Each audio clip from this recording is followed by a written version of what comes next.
My name's Elizabeth Teliz-McQuarrie from Decode Greatness Consulting. I will be talking about conflict management. What's wonderful about conflict is that it's everywhere, right? It doesn't really particular with any business or association. So really, as long as you're a person and you have some conflict, and we all do, because we all communicate differently. And so that's why I can go into different organizations and help with conflict management. I really believe that a lot of the miscommunications will lead us to conflict.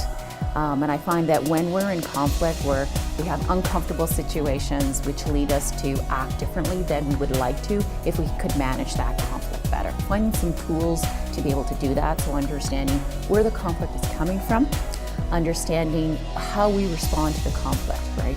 Safety is a very passionate thing. People want to go home safe and they want to do things right, and yet they want to also please their employers, and their employers have a lot of demands on how we do that, right? So it can get very confrontational when you talk about safety, you talk about doing something right, and yet still having production lines and still having those things that need to be done. So I think it's a topic that affects everybody in every industry.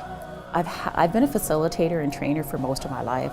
People are people, and the conflicts, no matter where you go, are still the same.